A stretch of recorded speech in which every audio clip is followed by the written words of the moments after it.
Srimad Bhagavatam, 5th canto, chapter 16, text, description of Jambudvipa, text 22 to 24. On the side of Suparshva mountain stands a big tree called Mahakadamba, which is very celebrated. From the hollows of this tree flow rivers of honey, each about 5 vyamas wide. This flowing honey falls incessantly from the top of Suparshva mountain and flows all around Ilavrita Varsha, beginning from the western side. Thus the whole land is saturated with a pleasing fragrance. The air carrying the scent from the mouths of those who drink that honey perfumes the land for 100 yojanas around. Similarly, on Kumada mountain, there is a great banyan tree which is called Shata Valsha because it has 100 main branches. From those branches come many roots from which many rivers are flowing. These rivers flow down from the top of the mountain to the northern side of Ilavrita for the benefit of those who live there. Because of these flowing rivers, all the people have ample supplies of milk, yogurt, honey, clarified butter, ghee, molasses, food grains, clothes, bedding, sitting places, and ornaments. All the objects they desire are sufficiently supplied for their prosperity, and therefore they are very happy. So, some more of this fantastic fairy tale like description that from this tree there are flowing 5 rivers, from which there are 5 rivers of honey, which are rivers of honey. And then here the unit of measurement called Vyama is described, which Srila Prabhupada says is the distance between one hand and another when one spreads both his arms. So this is something like in South India what we call Mara. Then he is calling it 8 feet. On my hand this will not even come to 5 feet. But then Chaitanya Mahaprabhu's arms, which are very long, reaching to his knees, then it would be 8 feet.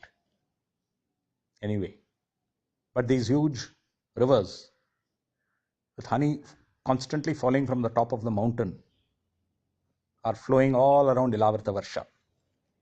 The whole land is saturated with a pleasing fragrance. Even in biblical literature, we find descriptions of lands of milk and honey. So we know that everything has come from the Vedas, and so from these description of the Vedas, which are a complete and permanent literature for going back to Godhead, we have these temporary localized religions. So the Bible also is taken from there, and it's describing about land flowing with milk and honey. And Srila Prabhupada says that our prosperity depends on this, the products of nature, not on this kind of demoniac civilization that has no culture and no knowledge, but has only gigantic skyscrapers and huge automobiles always rushing down the highways. So many of us are very much enamored of this demoniac civilization that has no culture and no knowledge. We are enamored of these gigantic skyscrapers and these cars and the lovely highways, the metros. Oh, lovely Dubai. We think like that. Then we are colliding here with Srila Prabhupada. He's saying, no, that is not prosperity. This is not culture. What knowledge is this? Knowing how to build these things, that is not knowledge. Because Krishna and Bhagavad Gita says knowledge is actually knowledge of the absolute. Everything else is irrelevant. So where do we go from here? Our minds and senses are very much attached to these things. We take a lot of effort to earn money to be able to get these cars and skyscrapers and rushing down the highways and to travel to these demoniac places. On the other hand, we've come to Krishna consciousness and we understand with our mind the absolute truth that all this which we are rushing after is demoniac and is of no use. So how do we get over it? We cannot do that through the mind. It has to be done through the heart. Because the mind will keep on playing tricks. But the heart is where we have Krishna sitting as Paramatma. And if we open our hearts, then we can feel within what is real happiness. Real happiness comes from love. And real love is love of Krishna and his devotees. And if we have an ample supply of these two, we will be happy. We know that in our hearts. We are ready to take any kind of austerity for these moments of love. Parents for their children. They take so much austerity to give them, to be with them, or to give them what they think will make them happy. This is a good way of actually starting to connect with our hearts, connect with our loved ones properly, keeping Krishna in the center. Once we have that love, then we will feel very happy. Then whether we have these huge cars or we don't have these huge cars, it will not make much of a difference. People who are going to get their daughters married, they can spend crores of rupees. People in the Middle East spend very little money, but people in India spend a lot of money. So for their weddings, it is not a middle class wedding. Spending a couple of crores for their daughter's wedding is not at all very unusual. But what happiness is there in all these arranged weddings with such expensive arrangements and DJs and music nights and so on. Instead, we can have a simple wedding where there are devotees, where there is yajnas performed according to our Krishna consciousness descriptions, according to our, and then have very nice kirtan, dancing and singing with great joy with all the devotees. And then any non-devotee relatives, they will be stunned because they're only used to seeing the displays of opulence from the girl's side. Of course, nowadays there is something called a music night, or they call it Sangeet or something like that, where they're slowly coming towards this side where they enjoy singing and dancing, except that that is from movie songs, which is okay. I mean, movie or not movie, at least they're singing and dancing. We have the wonderful songs of Narottam Das Thakur, Bhakti Vinod Thakur, and so on, the beautiful, simple tunes, the very low-cost mridangas and kartalas, harmoniums. And with that, we make the most wonderful music, and we all dance with joy, from the youngest to the oldest. What better way is there to celebrate a wedding? So this is happiness, right? Without spending a lot of money.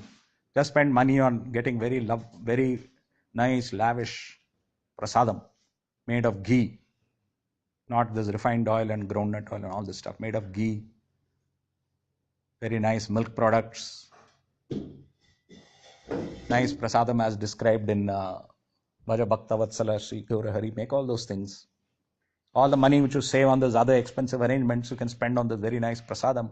Call all the devotees, call Guru, give them nice prasadam, get everyone's blessings for the couple, and everything will be so happy. And then their life can start. And this is all we need, no matter how simple our home. So we described in our BV diary about our trip to Bangladesh.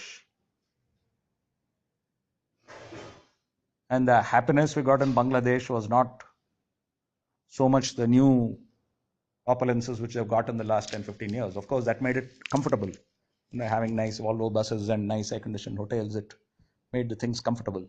But the real joy was in the kirtana, in the love which was given by the Bangladeshi leaders, the Bangladeshi devotees. That was the real joy which we experienced. So, when you have this joy, you don't feel the lack of anything else. The gigantic skyscrapers and the huge automobiles, all that doesn't matter. The big traffic jams don't matter. Nothing else matters. So this is how we are going to actually reconcile our desires with the instructions of Srila Prabhupada. That means let us experience the higher taste which Srila Prabhupada is talking about. Full of joy, loving relationships among the devotees. Of course, those who are from Mathura Desh, they understand what is loving relationship, because that is the way Guru Maharaj guided us right from the beginning. It was all about love. But going away from that, sometimes we can go to a yatra where everything is about jnana and about austerities and about doing things in specific ways.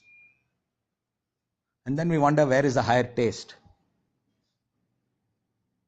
We don't feel that joy in it. And therefore we have all these material desires which we suppress and which we try to pretend we don't have. And this conflict is there in our hearts and in our mind. So in such circumstances, we may find that everything on the surface is very nice, but in our heart, we are not feeling very satisfied and happy, because this loving relationship is not being practiced. So what can we do about it? Remember that everything is in our hands. No one can stop us giving love. So we can invite the devotees, have nice kirtan, give nice prasadam, inquire about them genuinely, and in this way we can give love. So if we keep on giving love, ultimately the people will start. And whenever we give love, people love it. They actually want it. They have this great desire for love. That is what we are made for.